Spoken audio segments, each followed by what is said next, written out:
chilling tales for dark nights.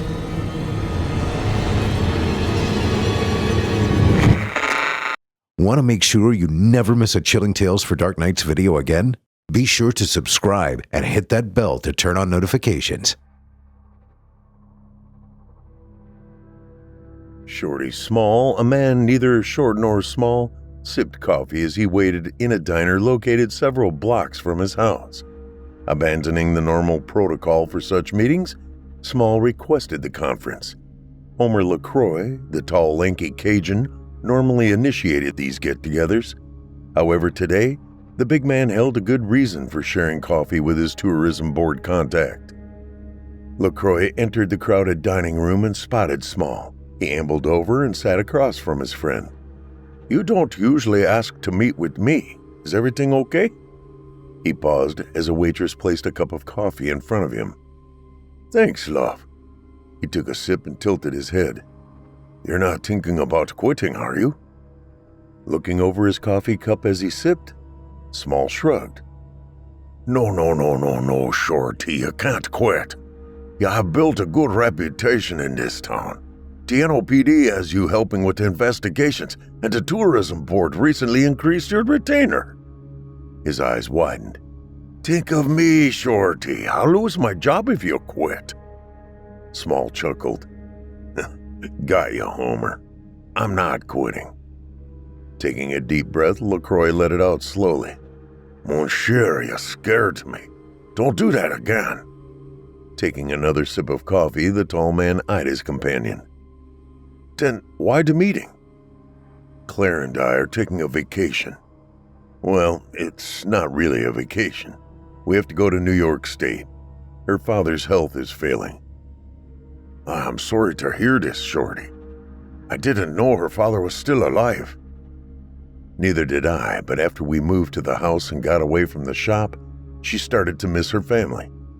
Claire and her father were estranged after he divorced her mother. She always blamed him, but after the incident with her grandmother a few years ago, she realized who really was to blame." "Who reached out to who?" "Claire initiated it. They've stayed in contact ever since. Apparently, he's a New Orleans Cajun living north of New York City in a small town called Tarrytown. I've never been there, so I'm looking forward to the trip." "Glad they are getting along better. How many days will you be gone?" "Not sure. Probably a couple of weeks. I've already cleared it with Captain LeCompte. Now I'm letting the tourism board know." "What about Claire's classes?" "She's worked her schedule out with her advisor." "When are you leaving?" "Saturday. I told her I really did not want to spend another Halloween here in New Orleans." She agreed. "Let's hope it's a quiet one this year." Small finished his coffee and stood. "Right, Homer. When did that ever happen?" With a frown, LaCroix replied, "Never. That's why we're leaving Saturday." 30,000 feet above the southeastern United States. From her window seat, Claire Honoré looked up at her fiancé and said, "I appreciate you getting us first-class seats, Shorty." He smiled. "I don't do well in coach. I have a tendency to make anyone sitting next to me uncomfortable." She patted his bicep. "I have never felt uncomfortable sitting close to you." The two fell into contented silence. He stared out the window while she flipped through a magazine. After several minutes, Small asked, "Did your dad remarry?" "Yes, I've never met his wife." "Think you'll like her?" "I hope so. She sounds nice on the phone and cares deeply about my father." "Well, guess you'll get to meet her later today. Are you nervous about seeing your father after all these years?" Putting the periodical down, she took a deep breath. "A little. I'm afraid he won't look like I remember him." With a slight grin, Small said, "We all change as we get older." She returned the smile. "When I was little, I looked up to him. He was a tall, strong man, and he commanded respect wherever he went. Kind of like you. I always thought of him as the most handsome and athletic father of any of my friends. I was very self-centered back then, and I allowed it to keep us apart." "It takes two for an argument." I know. She paused and grew silent for several moments. I may also have said a few things that broke his heart. How old were you? She looked out the window before she answered. The argument occurred on my 21st birthday. You're 35 now, that's 14 years ago. Words can be forgotten. Just remember, both your mom and grandmother are gone. He and your sister are the only family you've got left. She returned her gaze to him. I have you. You're my family now, Shorty. She hooked her arm around his and placed her head on his shoulder. I hope you're right. I sensed he has forgiven me. I'm sure he has. Closing her eyes, she took a deep breath and relaxed as she leaned against the big man. She drifted off to sleep as he placed his hand on hers. Tarrytown, New York. After renting a Ford Edge and driving north from LaGuardia International, the concrete and steel buildings of the city soon turned to trees, grass, and single-family homes. Using a GPS function on his phone, he found her father's house and parked at the curb in front. Small could see the Hudson River flowing past behind the well-maintained craftsman house. You said he lived near the river. Did you know it was this close? She shook her head. No, but I've never been here either. Well, I'm anxious to meet your father. Maybe then you two can get acquainted again. Before they could arrive at the front door, a slender woman in her mid-50s opened the door. She smiled and waved them inside. Claire, I recognize you from your father's pictures. Spreading her arms, the two women hugged. I'm so happy you're here. He's been anxiously awaiting your arrival. You must be Robin. I am. She turned to Small. And you're Shorty. Claire smiled. Yes, this is my fiancée, Shorty Small. Offering her hand, the woman appraised the big man. Your name does not fit your stature, Mr. Small. Is it a nickname? No, ma'am. It's my legal name. She chuckled. Claire's father is looking forward to meeting you. However, he envisioned someone not quite so tall. Come, I'll take you both to him. As she shut the front door, Robin said, Claire, I have to warn you, your father has lost a lot of weight over the past few years. I know it's been a long time since you've seen him, but try not to be shocked.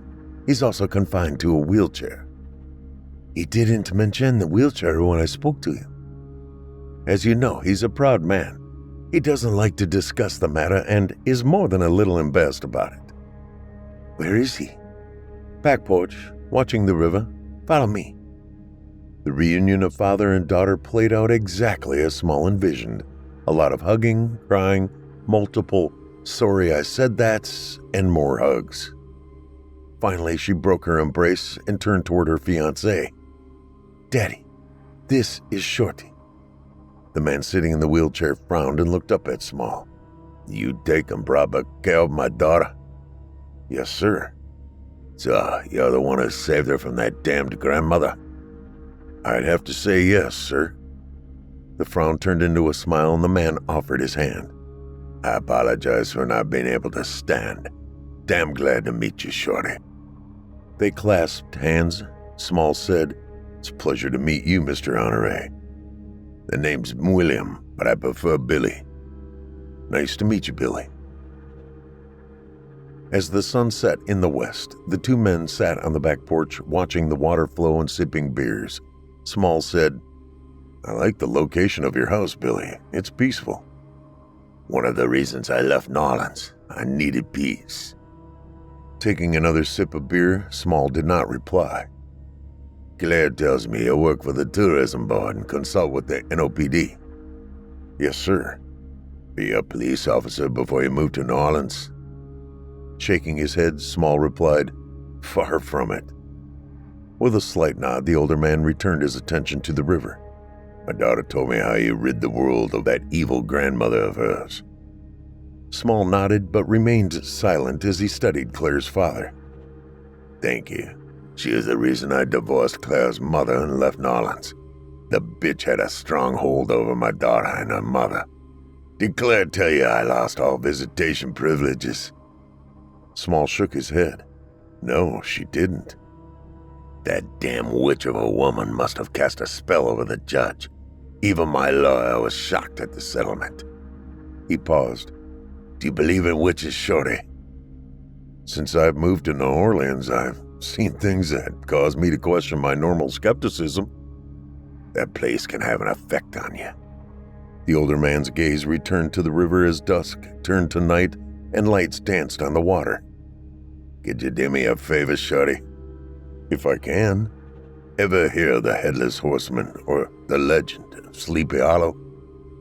"The story or the dozens of movies about him?" "The original story." With a smile, the retired hitman nodded.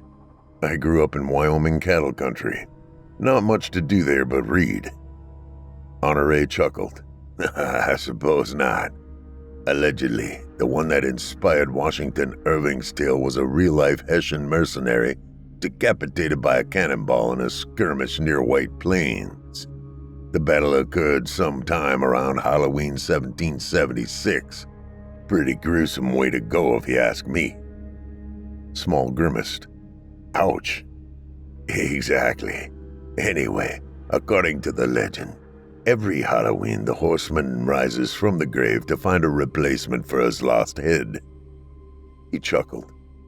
"Let me guess. There's been a rash of decapitated bodies found." The older man shook his head. "Not yet.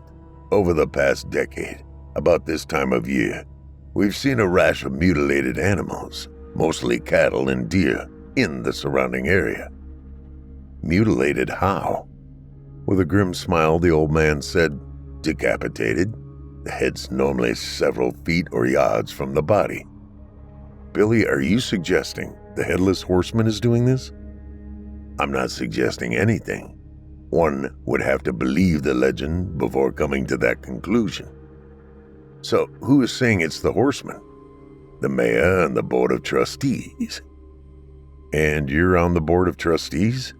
"No, actually, I'm the deputy mayor of Tarrytown." "Do you believe the story?" Small watched the older man take a deep breath and then nod as he exhaled. "Why?" "Because I've seen the specter riding an enormous black horse as he galloped into the woods." "Daytime or nighttime?" "Midnight, with a full moon." Small grew quiet as he watched the river, now bathed in the light of a waxing gibbous moon. "Shorty, I've only discussed the sighting with the board, no one else. The fact I'm from New Orleans causes me to accept what I saw." "Yeah, there's some strange shit in New Orleans." He returned his attention to the older man. "What are you asking me to do?" "What you do for the New Orleans Tourism Board. Find it and get rid of it." Keeping his eyes glued to Honore, Small stayed quiet. "There will be an honorarium involved. I get paid half up front." "No problem." "I thought we were on vacation, Shorty." "So did I, but your dad asked for my help." Claire folded her arms. "He hasn't changed." "I'm not following you." Her frown intensified. "I don't want to get into it, but one of the reasons he and I exchanged harsh words came from his refusal to face controversy. He didn't fight for custody or visitation rights. He just packed up and moved away." Small remained quiet as he listened. "Now he wants to put you in harm's way because he doesn't want to face an unknown.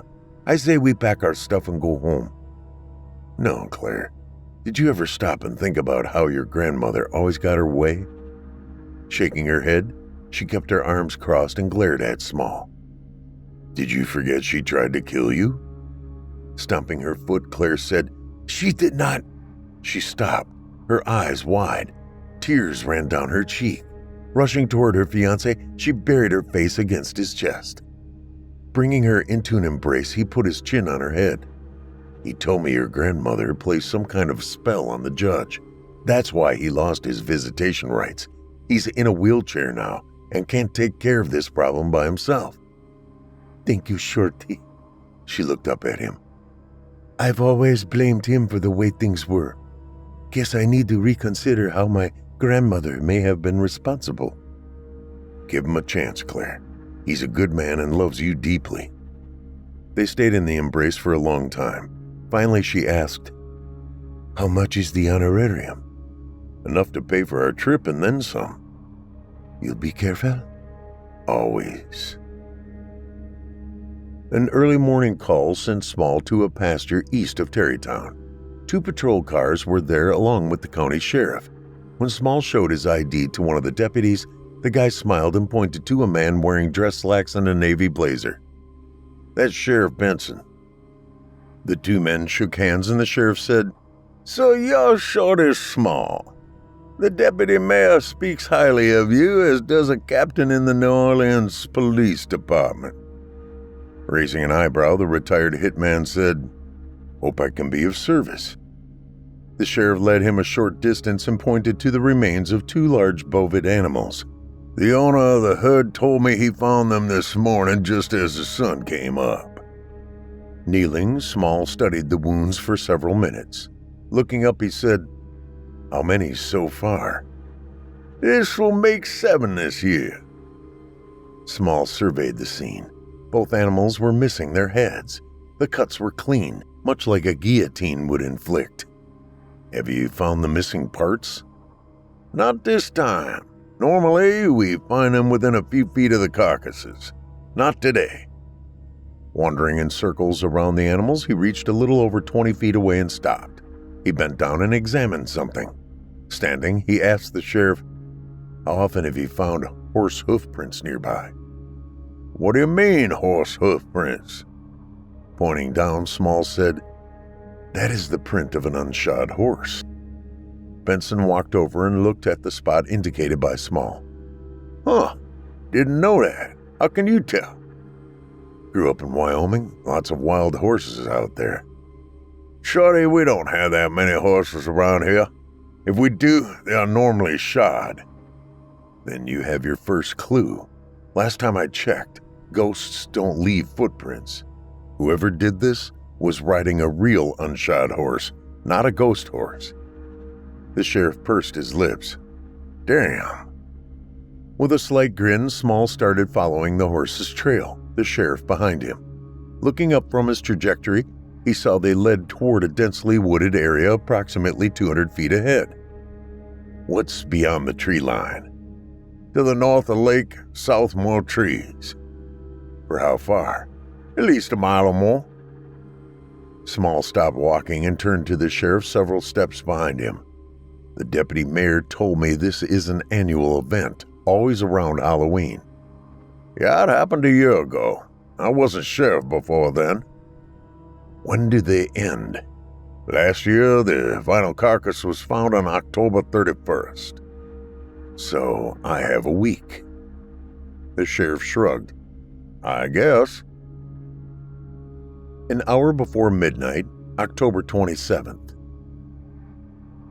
A waxing gibbous moon provided sufficient light from a cloudless sky for Stan Steinberg to trudge his way west along Neperin Road. Tarrytown Reservoir reflected the moonshine to his left with dark and still woodlands to his right. He cursed his luck, having failed to properly judge the amount of fuel his ancient Ford F-150 would need to get him home. The poorly maintained vehicle ceased to operate a little over a mile behind him. Non-existing traffic and a dead cell phone battery made his choice to cover the next 5 miles to his house on foot his only option. After a lifetime of repeated poor decisions, this one could be his worst. Still feeling the effects of too many beers consumed after getting off work, his gait hesitated at times as he struggled to keep walking a straight line. The quiet of his nocturnal journey was shattered as he heard a commotion coming from behind. Turning, the sight he beheld sobered him in a split second as he started running. Middle-aged and horribly out of shape, his breathing became ragged as the noise grew louder. He glanced behind and saw a large black horse bearing down on his position. The rider seemed to raise a long blade over its headless shoulders, which reflected the light from the moon. Steinberg stopped running and turned toward his assailant in astonishment. In his last few seconds of life, he decided what he was witnessing could only come from an alcohol-induced hallucination. Small's cell phone danced across the nightstand as it vibrated with an incoming call. Snatching the object, He checked the ID as he struggled to fight his way out of the fog of sleep. Yeah. Is this Shorty Small? Yeah. This is Westchester County Sheriff Lloyd Benson. We met yesterday. I remember, Sheriff. Why the call? He hesitated. We had an incident last night east of Tarrytown. Could you possibly take a look at it? Sure. Where?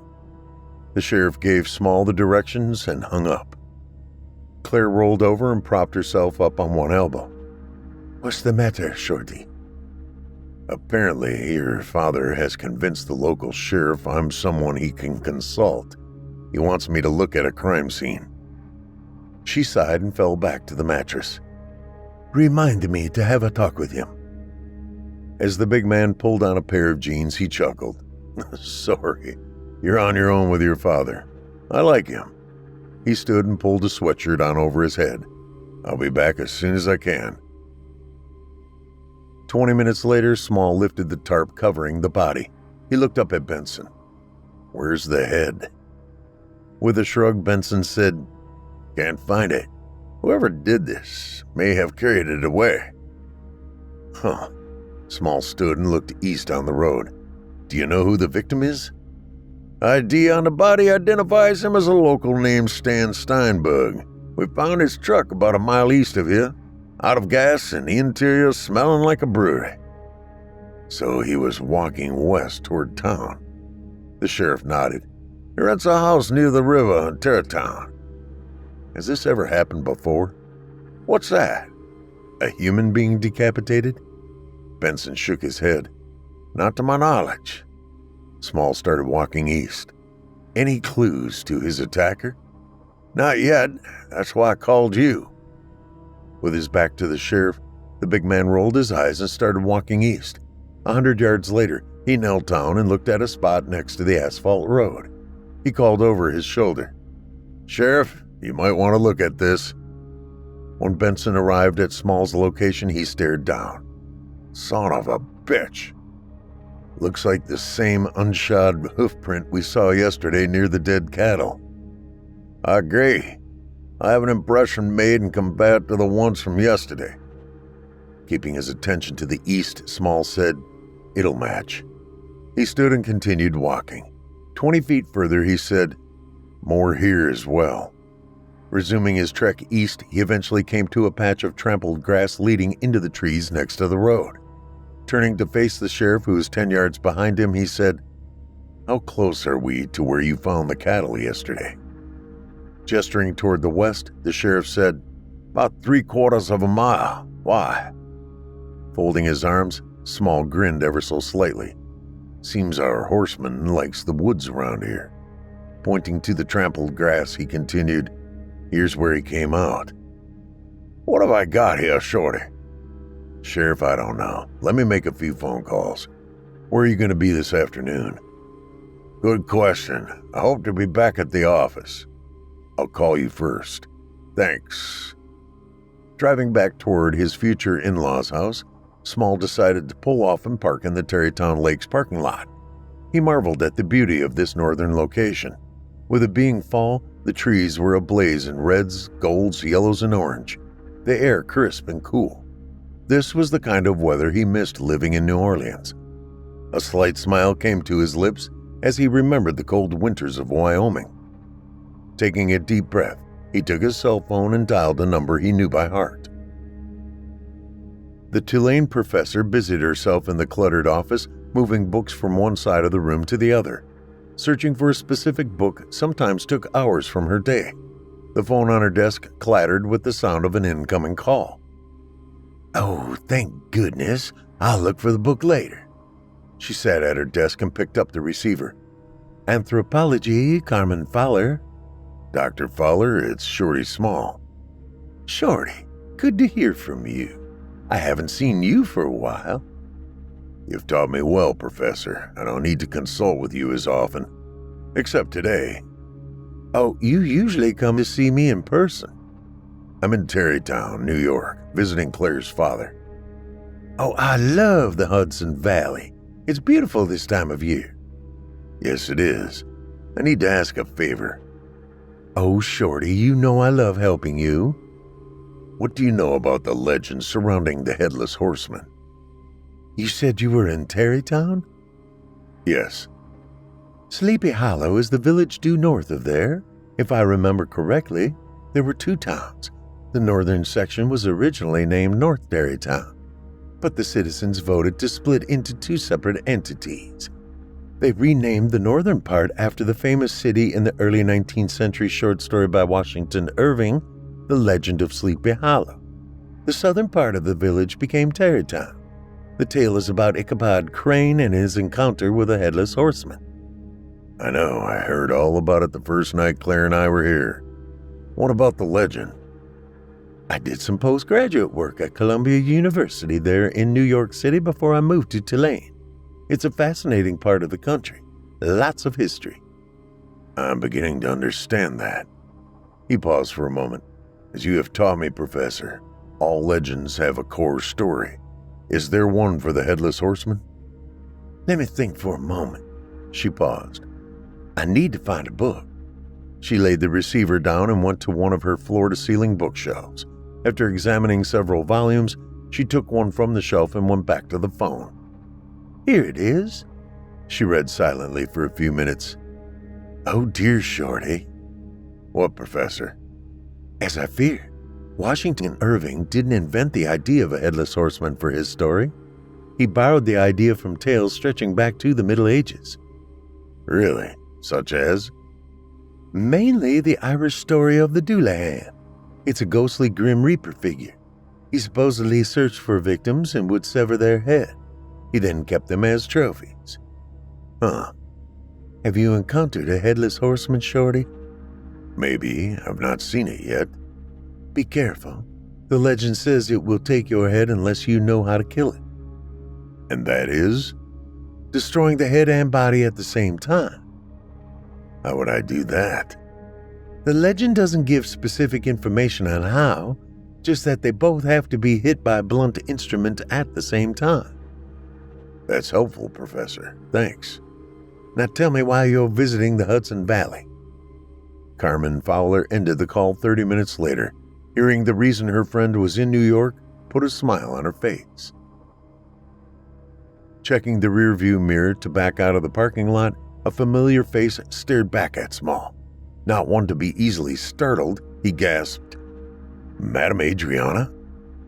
Do not turn around, Shorty. You can only witness my presence in the mirror. Taking a deep breath to calm his racing heart, he let it out slowly. How? We share a cosmic connection, my son. That is all I can tell you. But I need to warn you about the quest you are preparing to commence. All is not as it seems. Your very soul is at stake with this encounter. What's not as it seems? The phantom you seek is far more dangerous than any you have encountered so far. You said that about the Rougarou. The Rougarou was a child compared to the Ghost Rider. Is it the Headless Horseman? No, it is far more unholy. It is the Grim Reaper personified. Can it be destroyed? Yes, but you must get it off the horse. Small frowned. How's that going to help? The horse is the key. The rider draws energy from the beast from hell. Then how? Silence. My time is short. Away from the beast, it is vulnerable. Now, I must go. As he stared at the rearview mirror, the image of Madame Adriana faded into a hazy mist. Damn. Billy Honore silently watched the river flow past his house. When Small set a beer down next to the man, he looked up at his future son-in-law. Thanks. I understand a body was found this morning. Sitting next to the older man, Small nodded. Who's your source? With a slight smile, Honore replied, Not yet, Shorty. I'll tell you before you and Claire leave, but not yet. He took a sip of his beer. Did they identify the body? Yeah, a man named Stan Steinberg. Not surprising. Stan always had a tendency to overindulge after he got off work. How did you know him, Billy? Frequent guest of the county. As deputy mayor, I got a daily list of Tarrytown residents who are incarcerated. Any idea why he was walking alone in the middle of the night? Small set his beer down, turned and looked at the older man. Billy, you obviously know more than I do. Why don't you just tell me? That's what I like about you, Shorty. You see through the BS. The big man remained quiet. Benson is totally out of his league on this one. He told me he was new. 2 years on the job?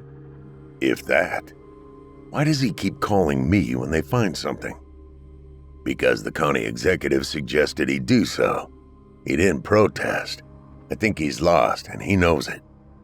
Billy, Westchester County is the second largest in New York. Why is the sheriff not an experienced professional? Because he's the one the good citizens of the county elected. Surely he has a competent command structure. He did. The problem is the competent ones get hired by New York City. Our county sheriff's department is kind of the farm team for our close neighbor to the south. They pay a heck of a lot more than the county. Besides, the municipal police departments are large and don't rely on the county too often. Small nodded. Understood. He sipped his beer and watched the lights on the river. If I needed someone familiar with the woods north of Neperin Road, who would it be? The ex-groundskeeper for the Rockefeller estate. Raising an eyebrow, Small did not respond. The estate is just west of the woods you're talking about. I take it you know him? He's an old hunting buddy. Introduce me. A minute past midnight, October 29th. For the third time in as many days, David Martin cursed his decision to buy a used electric vehicle. Sitting on the shoulder of the southbound lane of Sawmill River Parkway, he contemplated what to do next. The battery in his new-to-him EV would not hold a charge, and once again, found himself stranded in an isolated part of the county. Only this time, it was past midnight, and finding a tow truck would be a challenge.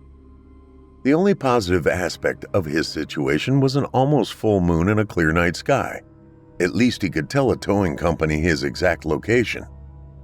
Standing outside of the vehicle, he did a search for towing services available at night on his cell phone. Jake's 24-hour towing looked like a good candidate and operated out of White Plains, a close, large municipality. At the same time he pressed the send icon, he heard a blood-curdling scream and the sound of horse hooves racing toward him. He looked up in time to see a large man on a black creature swinging the steel blade of a sword toward his neck. By 4:30 a.m., Shorty Small watched as EMTs loaded the headless corpse of one David P. Martin into an ambulance. He turned to Sheriff Benson. You said a tow company got a call from this guy's cell phone, but he never said anything? The call went through, but all the operator heard was the sound of a horse galloping into the distance. They thought someone might be in trouble, so they contacted the wireless company. Once they had the phone's location, they sent a truck. Small nodded. Okay, mind if I look around for a minute? That's why I called you. Using a small, super bright tactical flashlight, Small headed north on the road. Shining the light on the grassy area next to the shoulder, he spotted where something emerged from the woods to access the highway. Kneeling down, he saw the telltale sign of an unshod horse's hoof. He swept the light over the path and walked to where a small sapling had been broken. The small tree was now bent in half and pushed to the side of where it grew. He took a red strip of cloth from his back jean pocket and tied it to the small limb. This would help him find the location when he returned mid-morning. Once it was light, he would follow the trail into the woods. A newer Ford F-150 parked behind Small's rented SUV. A deputy sheriff's car provided legitimacy to the small gathering. The driver of the pickup exited and walked toward Small and the law enforcement officer. Observing the new arrival, Small smiled slightly. The man, who appeared to be in his 60s, stood as tall but not quite as massive as the retired hitman. The truck owner offered his hand. You have to be Shorty Small. Billy told me you were a tall lad. I'm Luke Forsberg. Nice to meet you, Mr. Forsberg. Call me Luke. Everyone else does. Very well. He turned to the deputy. Luke, this is Deputy Roger Smith. He's providing security for us while we explore the woods." "I know Deputy Smith." He offered his hand. "Glad to have you helping out, Roger." "Thank you, sir. What are you two looking for?" Forsberg glanced at Small. "I'll let him answer." Small gave the deputy a slight grin. "A legend." He turned and walked toward the woods. With Forsberg trailing a few steps behind, he walked along the shoulder of Sawmill River Parkway in search of the red ribbon he used to mark the spot earlier in the morning. When he located the material, he stopped and let the other man catch up. The ex-groundskeeper asked, "What exactly are you looking for, Shorty?" Pointing to a red ribbon on a broken sapling, Small answered, "I marked the exit point of a horse last night.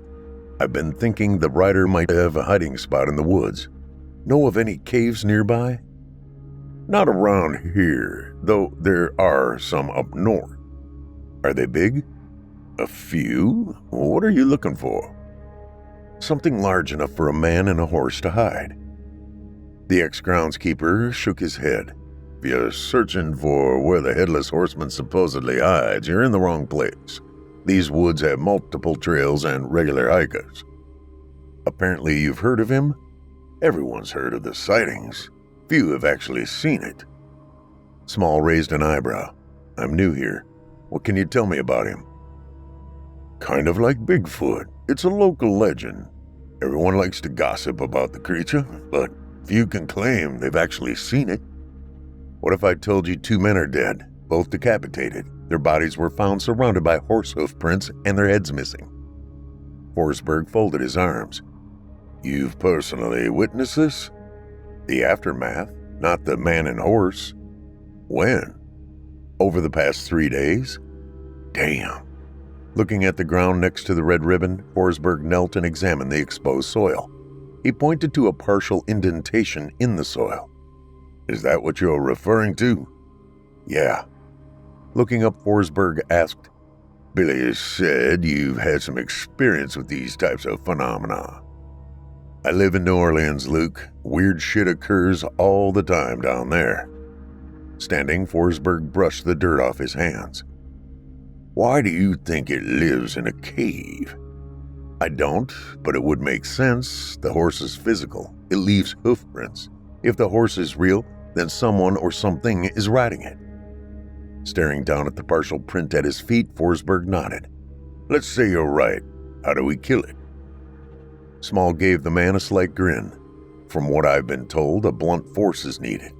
I figure a shotgun fired at the appropriate time might do the trick." "Interesting. You willing to help?" "Hell yes. I love a good hunt." 2 hours before midnight, October 30th. A waning gibbous moon in combination with a cloudless sky cast distinct shadows as Forsberg drove his F-150 north on Lake Road. He pointed to their left.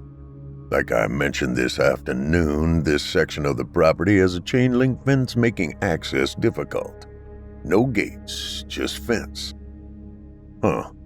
Small looked to his right as moonshine illuminated a similar obstacle to the land on the other side of the road. "How far does this fence go?" "Far enough that I don't believe this is the area we need to search." "You know the land. Where to?" "North." With a nod, Small turned up the volume on the police scanner Forsberg brought. Normal dispatcher traffic on the county frequency could be heard. Forsberg turned north onto Connick State Parkway. The 2 men could clearly see the heavily wooded landscape in the moonshine on both sides of the road. Small asked, "You mentioned earlier about sightings of a ghost rider. Where have most of them been?" "Mostly up and down the Hudson Valley. While there are many communities, there are still plenty of rural areas as well. Most of the sightings occur after midnight." Small consulted his wristwatch. "It's a little before 11. There's a centrally located spot I know of near here. We can park and listen to the police scanner." 10 minutes later, with the pickup's lights off and the windows rolled down, the quiet made Small think back to his days as a hitman stalking his mark. Forsberg interrupted in a low voice. "What'd you do before getting hooked up with the New Orleans Police Department?" "Lived in Chicago." I take it you want a cop? No, far from it. With a chuckle, Forsberg said, Doing what? A little bit of this and a little... The scanner interrupted the conversation with reports of a horse and rider causing drivers to take evasive action to avoid hitting the large animal. The dispatcher then relayed the location of the disturbance and what direction the rider headed. Forsberg started the engine and glanced at his companion. That's less than a mile from here. Small remained quiet while he checked the readiness of his shotgun. He concentrated his attention out the front windshield as the truck accelerated forward. Half a mile from where they started, the retired groundskeeper slowed the truck. Ahead of them, the headlights outlined a large figure on horseback blocking the parkway. Big fellow, isn't he? Keeping silent, Small opened the passenger door and slipped out. He closed it and stood on the shoulder of the road. His shotgun pointed forward. He guessed the distance to be at least 100 yards or so. Distance and the light of the moon kept details of both rider and the horse vague. The only particulars he could discern was the size of both apparitions. Together, they were huge. He moved forward as Forsberg kept the engine running on the pickup. An unearthly shriek reached his ears as the horse reared up on its two hind legs and then charged. Forsberg accelerated toward the ghost rider. The retired hitman watched in amazement as the rider easily guided the horse to the side as the speeding truck passed harmlessly. The squealing of truck tires could be heard as the F-150 went sideways in a hard braking skid. The ghost rider and mount continued their charge toward the big man. Time stood still as Small raised his weapon and fired the Mossberg shotgun 3 times in quick succession. The blasts failed to stop the figure who was barreling down on the big man's position and raising a sword. Moonlight glinted off the blade as the rider swung it downward. Raising the shotgun to a vertical position and bracing it with his massive upper body strength saved Small from the attack. A loud clang of metal on metal sounded as the horse and rider flashed past his position.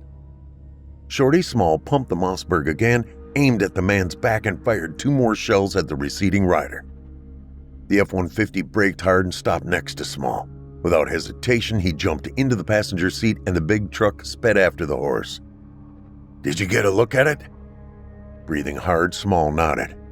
What'd you see? The horse's eyes glowed red and I caught a whiff of an acrid smell. One I've smelled before. A smell? Yeah, like burned flesh. I didn't see a head when I drove by it. To be honest with you, I was too busy trying to stay out of the sword's path to notice. He glanced at the shotgun's barrel and saw a groove where the steel blade struck. Shit! An hour later. Small poured a cup of coffee from a thermos as he listened to the Westchester County Sheriff's dispatcher direct deputies toward the various sightings of the ghost rider. Forsberg stood outside the Ford talking on his cell phone. When the older man returned to the driver's seat, he turned to Small. Just talked to the sheriff. He's way out of his league on this one. Kind of figured. He wants to deputize you and I. Closing his eyes, Small chuckled. What for? This rider isn't alive, Luke. How do you know? I don't miss with a shotgun. I placed 5 12-gauge rifled slugs into its torso at less than 75 yards. Forsberg stared wide-eyed at his passenger. 5? Yeah, 5. No effect. I thought you said a shotgun would take it down. Shaking his head, Small took a deep breath. I was told it would take hitting both the torso and the head at the same time with a blunt instrument. I figured a shotgun slug was a good blunt weapon. Shorty, are you telling me if we are to stop this thing, we have to shoot it in the head and chest at the same time? That's what I was told. I didn't see a head on the rider. Nevertheless, he stood silent, staring off into the gloom of midnight. It's Halloween, right? Just barely. Why? In the past, when do the sightings stop? November the 1st. And we got a short window to defeat this thing. Just how the hell do you plan to do that? Taking another sip of his coffee, Small grinned. We have to get him in the open, away from the road. An urgent request for all available cars came over the police scanner. How far are we from there? Couple of miles. Then let's go.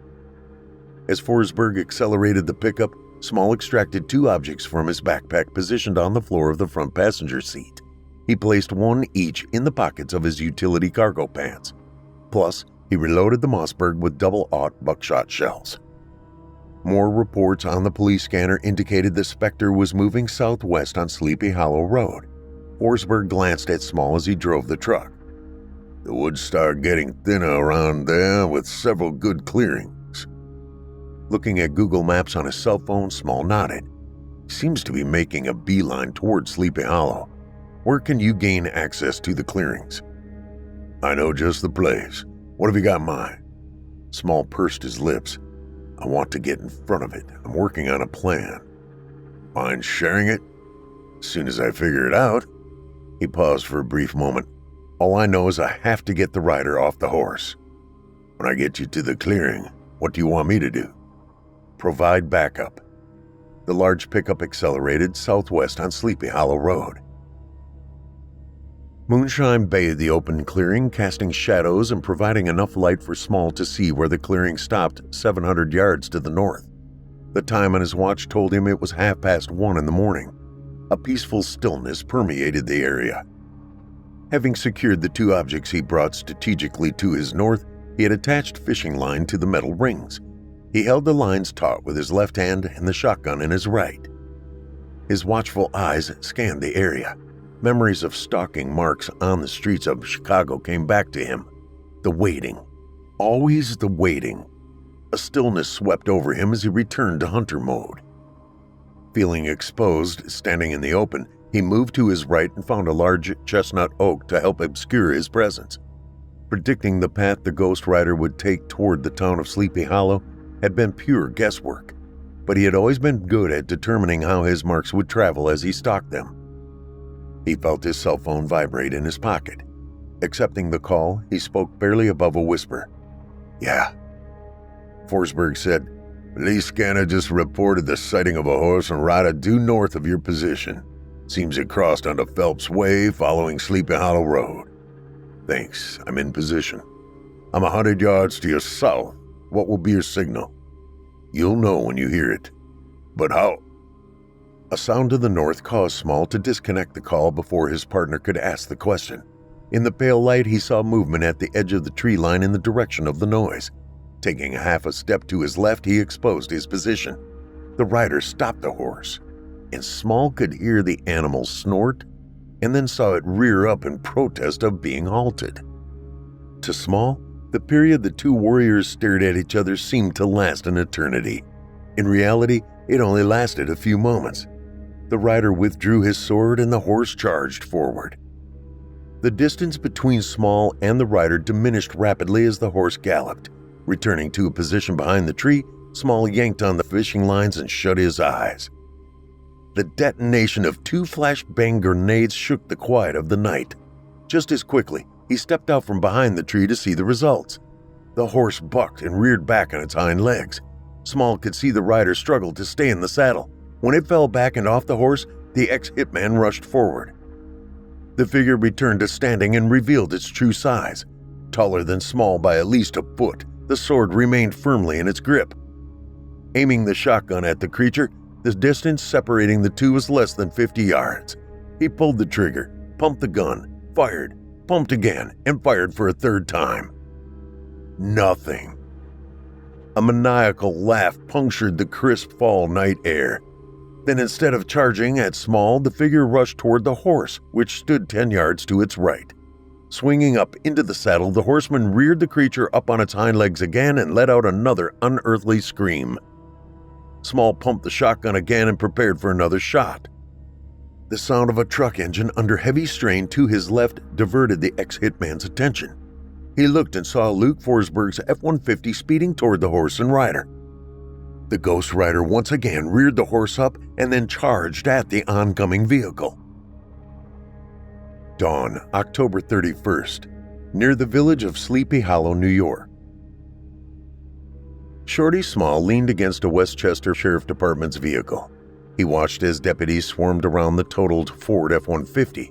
What was left did not seem proportionate to the collision he had witnessed hours earlier. Sheriff Benson walked up to him. "Luke is stable. He came through the emergency surgery without further complications." With a nod, Small did not take his eyes off the smashed, burned-out vehicle in the open field. "Thanks for the update, Sheriff." "Now that things have calmed down a bit, want to tell me what happened?" "I don't think there'll be any more sightings of the Ghost Rider." Holding his arms, Benson frowned. "How do you know that?" Pointing toward the wrecked truck, Small said, "A Ford F-150 doesn't hit a figment of someone's imagination and suffer that much damage. Luke ran the Ghost Rider down." "Then where is it?" "Damned if I know." There was a blinding flash as the truck hit the horse and rider. I heard the sound of crunching metal and an unearthly scream. Because of the intensity of the light, I turned away. When I looked back, he once again pointed at the truck. That's all I saw, the truck. No horse, no rider. I'll talk to Forsberg when he regains consciousness." "Probably a good idea." "Where will you be, Shorty?" "Billy Honore's house." "Need a lift?" Small shook his head. "No thanks, I'll walk." 2 days later, Westchester Medical Center. "What do you remember, Luke?" Standing next to the bed, Small observed his friend's reaction. Looking up at the big man, Forsberg shook his head. "Not much. I remember seeing that giant horse roll over the hood and strike the windshield, but after that..." He pursed his lips. "Guess I blacked out." "You don't remember me pulling you out of the truck?" "Nope. Got you out just before it caught fire." "Thanks. Don't mention it." "What happened to the horse and rider?" Small shrugged. "Now don't do that to me, Shorty. What happened?" "When your truck hit the horse, the rider flew off. It fell back into the path of the truck. Then they both vanished." "Vanished? How can that be? The collision destroyed a new $60,000 pickup. I know I hit something." "Oh, you hit something. Remember I told you we needed to separate the horse and the rider?" "Yeah, I remember you saying something like that." "We needed to hit both of them with a blunt force. The shotgun wasn't blunt enough." "Huh. Well, your pickup packed a damn hard force." Forsberg chuckled and then grimaced. "Still hurts to laugh." "I wanted to thank you." "For what?" "I had the rider off the horse and pumped 3 double-aught shotgun rounds into him. Nothing. He stood, jumped back on his horse, and was about to charge me. If you hadn't come along, someone would be looking for my head." "Well then, you're welcome." The two men remained silent for a few moments. Luke continued. "How long are you and Claire gonna stick around?" "We were planning to get married this spring, but since we're here and her dad's health is slipping, we've decided to have the ceremony at his house." "Congratulations. When?" "As soon as you get out of that bed to be my best man." Chilling tales for dark nights.